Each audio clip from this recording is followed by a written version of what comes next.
Remember who you doing it for. Remember who you doing it for. No, you ain't there. You gotta kill him. Huh, Niecy D. Do you know what it feels like to hear the mother of the only boy you've ever loved tell her son how his girlfriend isn't good enough for him? How she isn't and never will be worthy of his love? She said to me, honey, it's not who you are, it's what you are. And on the other side, I got best friends calling me shit like Oreo or sellout because my skin is a bit more pigmented than his, but praising him and giving him a black card because his girlfriend got ass. Do you know what that shit feels like?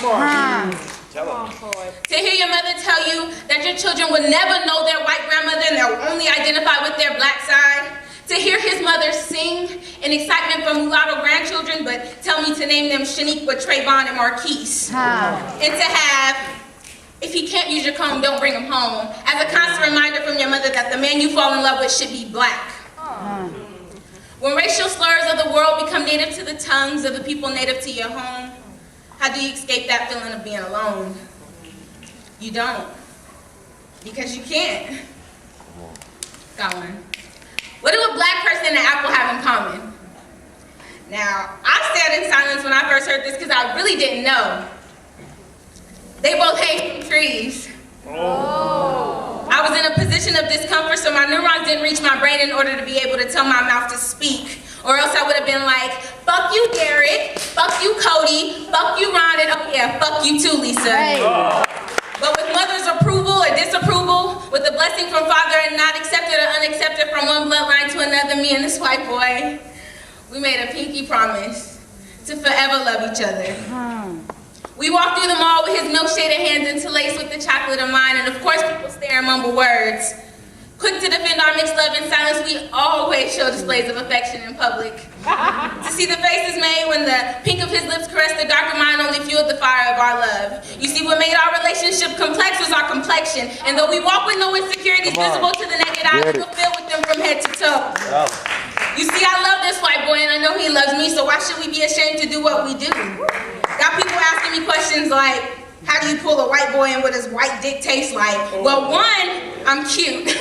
And two, it's sweet. Hey. And then you got both niggas that come at me with shit like, I can handle that ass better than that white boy, but they ain't recognize game, and if you had it like that, I'm sure I'd already know your name. So because you have to tell me that, I'm gonna have to pass. It's ignorance like that that makes me only want to love Derek more. Don't get me wrong, I love him for him.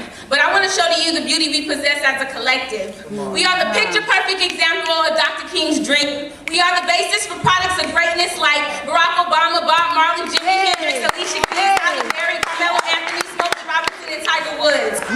We are the face of America, aren't we? I mean, we are the big melting pot. But couples that differ in race still gotta find a place to belong to. Fight for you to see past our skin into our love. Argue with you and make logical sense about how our love is no different from yours, but still, you manage to hate.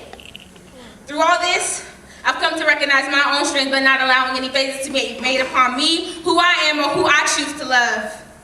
My mother always told me, Noonie, what happens in life is already in God's plan.